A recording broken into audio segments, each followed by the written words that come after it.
Hello दोस्तों, welcome to the channel. आज का जो टॉपिक है वो है चाइना और यूएसए में जो अभी जो करंटली जो कॉन्फ्लिक्ट चल रहा है कोविड 19 का। मतलब कहाँ से कोविड 19 निकला है उसको लेके उसको हम इस वीडियो में समझने की कोशिश करेंगे और जहाँ तक हो सके उसे कवर अप करने की कोशिश करेंगे। ठीक है, तो चलिए शुरू करते हैं। देखिए, जो हु है, डब्ल्यू वर्ल्ड हेल्थ ऑर्गेनाइजेशन, मतलब उनका किसी भी पेंडेमिक को निकलने के बाद उनका रिस्पॉन्सिबिलिटी रहता है कि वो कहाँ से निकला है या फिर उसका एपी पॉइंट कहाँ पे है, वो वो निकाला जाए। तो क्या हुआ, सेम केस में क्या हुआ, कोविड 19 के केस में क्या हुआ, वो निकालने में पूरा फेल रहे। एक बार उन्होंने जाके चाइना में भी इन्वेस्टिगेट किया है लेकिन कुछ निकला नहीं। तो अभी क्वेश्चन यही आ रहा है कि वो जो है, मतलब कोविड 19 जो है वो कहाँ से निकला। अभी जो अमेरिका के प्रेसिडेंट है जो बाइडेन, उन्होंने एक ऑर्डर निकाला है कि उन लोग का जितना भी एजेंसी है वो विद इन 90 डेज, वो अभी कोविड 19 का ओरिजिन कहाँ पे है, मतलब कहाँ से निकला है, ज़्यादातर कहाँ से निकला है उसे ढूंढने की कोशिश की जाए और विद इन 90 डेज उसे निकाल के अभी मतलब अमेरिका के प्रेसिडेंट के सामने वो पेश किया जाए, जो उन्होंने अपने एजेंसी को मतलब एक मतलब ऑर्डर दिया है। लेकिन यहाँ पे एक पेज क्या है, देखिए, जो वुहान से निकला है फर्स्ट केस कोरोना का, ठीक है, वो तो सभी को पता है।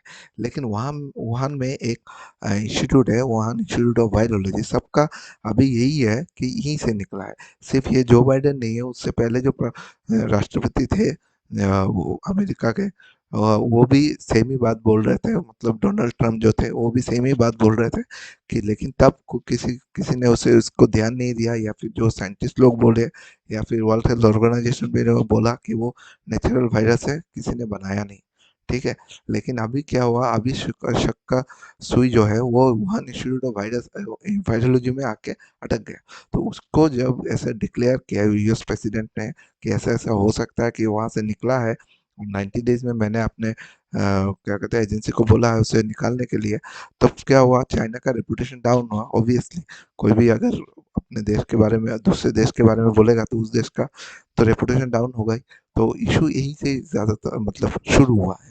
अभी उसके बाद समझेंगे हम लोग कि इस स्टेटमेंट के बाद चाइना का क्या रिएक्शन था, वर्ल्ड न्यूज़ में क्या था, उसी को हम लोग समझेंगे। ठीक है, तो कहाँ से शुरू हुआ, जो बाइडेन के स्टेटमेंट से शुरू हुआ, जब जो बाइडेन ने बोला कि नहीं, हमको 90 दिन के अंदर वो चाहिए कि कोविड 19 का केस कहाँ से आया। ठीक है, तो नेक्स्ट चलते हैं। नेक्स्ट में क्या है, उसके तुरंत ही बाद जब 26 तारीख को शायद उन्होंने बोला था ऐसे ऐसे, 26 मई 2021 को ऐसे ऐसे बोला था कि हमको वो रिजल्ट चाहिए। ठीक है, 26 या 25 तारीख को तुरंत उसके बाद ही चाइना ने उसको रिफ्यूज किया कि ये जो बोल रहे हैं, मतलब इंडिया, सॉरी, जो अमेरिका जो बोल रहा था वो गलत है। और चाइना का जो माउथ पीस है, जिसे चाइना का माउथ पीस बोलते हैं, जो ग्लोबल टाइम जो अखबार होता है या फिर न्यूज़ पोर्टल बोल दीजिए, उसने मतलब, देखिए मैंने पहले ही बोला था, चाइना क्या करता है, दूसरे कंट्री को डिमोनेटाइज करता है, डिमोनेटाइज करता है अलग सलग या फिर झूठ मूठ बातें बोल के।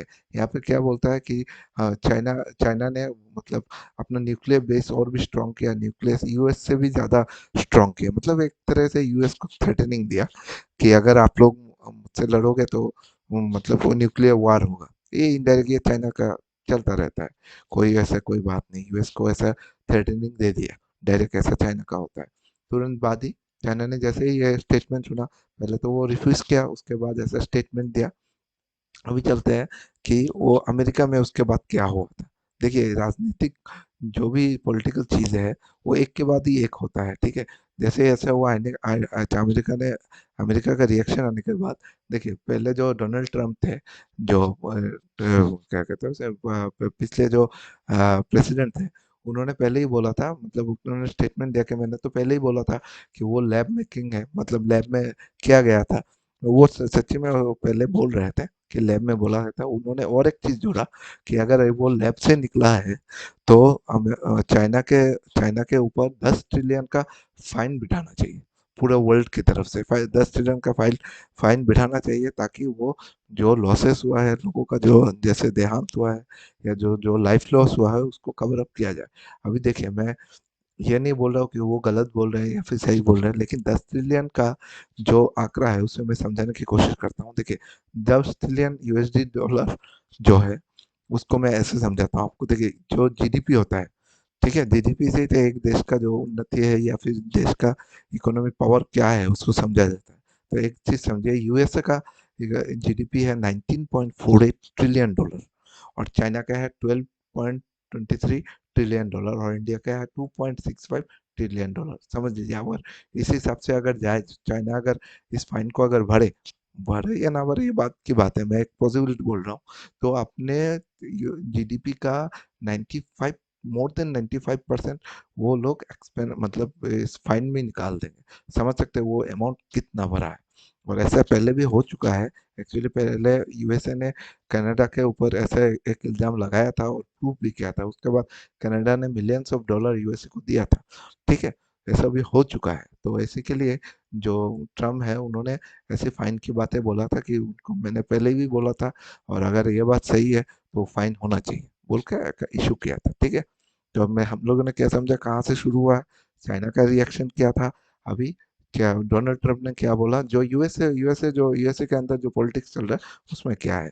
तो देखिए, जो इन मतलब सार्स, जो वुहान इंस्टीट्यूट ऑफ वायरोलॉजी है, उसमें सिर्फ ये मतलब कोविड 19 पहला केस नहीं था। उससे भी पहले वो लोग सार्स वायरस, मतलब कोविड 19 एक तरह का सार्स वायरस ही है।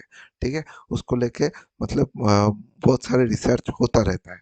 2015 में भी जो यूएसए का एक यूनिवर्सिटी है, यूनिवर्सिटी ऑफ नॉर्थ कैरोलिना, उसने वुहान इंस्टीट्यूट से मिलके सार्स वायरस, मतलब मोर और लेस कोरोना वायरस के जैसे एक वायरस निकाला था, उसके ऊपर स्टडी किया था। ऐसा वायरस निकालना पड़ता है ताकि उसको स्टडी करना पड़ता है, स्टडी के ऊपर, रिजल्ट के ऊपर बेस करके अगर फ्यूचर में ऐसा हुआ तो क्या स्टेप लेंगे, इसके ऊपर भी किया जाता है, ऐसे शोध किया जाता है। कोई बड़ा चीज़ नहीं है अभी का, मतलब ऐसे चल रहा है पूरे वर्ल्ड में। ठीक है, तो यूएसए से भी ऐसे ऐसे मतलब खबर आया है कि ऐसे ऐसे पहले हो चुका है, तो इतना कोई मतलब बड़ा चीज़ नहीं है। मतलब ऐसा यूएसए का अगर कोई यूनिवर्सिटी वन से अगर ऐड करके कोई अगर वायरस बनाता है तो वो ऐसा कोई बड़ा चीज़ नहीं है। लेकिन यहाँ पर पॉइंट आउट किया है जो अभी, इसीलिए यूएसए मतलब ये चीज़ उठा रहा है कि अगर ऐसे अगर कोविड 19 का वायरस पहले बनाया गया है तो अब भी बना सकते हैं। और मेन पॉइंट क्या है, जो दिसंबर में जो पहला केस जो ऑफिशियली जो लॉन्च किया था, मतलब चाइना ने, उससे पहले नवंबर में वुहान इंस्टीट्यूट ऑफ वायरोलॉजी का 3 स्टाफ एक्चुअली हॉस्पिटलाइज हुए थे। सेम सिम्टम, बोला जाता है कि सेम सिम्टम था कोरोना वायरस का। तो उसी के लिए अभी यूएसए ज़्यादा मतलब इसी चीज़ को गौर दे रहा है कि अगर ये virus Wuhan institute of virology से ही निकला है। ठीक है, ये हो गया एक अलग सा पॉइंट। पहले तो हम लोगों ने समझा क्या, कहाँ से निकला, क्या इशू है। अभी ये अलग सा पॉइंट है। ठीक है, अभी देखिए वर्ल्ड न्यूज़ में क्या चल रहा है। जो रशिया है, Russia actually Russia actually China को सपोर्ट कर रहा है।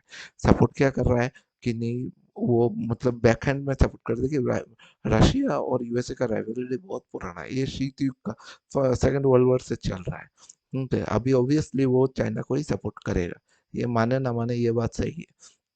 उसने क्या बोला, उसने बोला कि जो ब्लेम लगाया गया है चाइना पे, वो कुछ नहीं है, वो ग्राउंडलेस है, मतलब कोई मतलब उसमें कोई ठोस बातें नहीं है। यूएसए ऐसे ही लगा दिया चाइना पे। ठीक है ना, वो एक एक एक्चुअली एक मतलब ये माइंड गेम होता है कि मतलब अगर तुम ऐसे कर रहे हो तो मैं भी उसके ऊपर करूंगा। कुछ नहीं है, ऐसा चलता ही रहता है। एक देश को अगर दूसरा देश सपोर्ट करता है तो तीसरा देश उसको एंटी करेगा ही, ये कुछ नहीं है। ये ऐसे ही है, रशिया उसको और उसके ऊपर यूएसए ब्लेम में आएगा तो रशिया उसे मतलब एंटी करेगा ही। और इस पे क्या है, चाइना चाइना ने मतलब अपना वो चला के रख दिया कि नहीं मैंने नहीं किया। चाइना कभी एक्सेप्ट करता नहीं, ये एक बात सही है। चाइना जब चीज़ हो जाता है बहुत के बाद, कोरोना वायरस भी इतना नहीं फैलता अगर चाइना पहले बोल देता कि नहीं हम लोगों के यहाँ कोरोना वायरस हुआ। जब कुछ लोग मर गए, जब मतलब ऑल ऑल वर्ल्ड लेवल में उसका जब ट्रेवल चल रहा था, ट्रेवल बेल में नहीं था, तभी बोला कि नहीं हमारे यहाँ ऐसा हुआ। तो चाइना का भी कुछ इशू है। और मतलब वर्ल्ड में तो ये चीज़ तो और भी आगे जाएगा। बाद में भी हम लोगों को और भी अपडेट्स मिलेंगे। अभी तो यही समझ सकते हैं कि अभी तक यही इशू है कि अभी यूएसए अपना इन्वेस्टिगेशन जारी रखेगा, और चाइना तो इसे ब्लेम करता ही रहेगा कि ऐसा फैक्ट नहीं है। और जो रशिया है वो रिसेंटली मतलब आज ही 5 जून को ही उन्होंने स्टेटमेंट दिया कि ऐसा कोई बेसलेस एलिगेशन जो यूएसए ने चाइना के ऊपर लगाया है। तो देखते हैं इन फ्यूचर क्या होता है, ये मतलब इस कॉन्फ्लिक्ट का क्या आगे जाता है। ठीक है ना। तो आशा करता हूँ जो समझाने की कोशिश कर रहा था मैं, आप लोग समझ चुके हैं। देखिए ये इशू अभी खत्म होने वाला नहीं है, इसके ऊपर और भी मैं टॉपिक लाऊंगा। जैसे जैसे वो प्रोग्रेस होगा मैं ज़रूर लाऊंगा। ठीक है। तो आप लोग अच्छे रहिए, मास्क ज़रूर पहनिए और सोशल डिस्टेंस जरूर रखिएगा। Thank you and bye bye.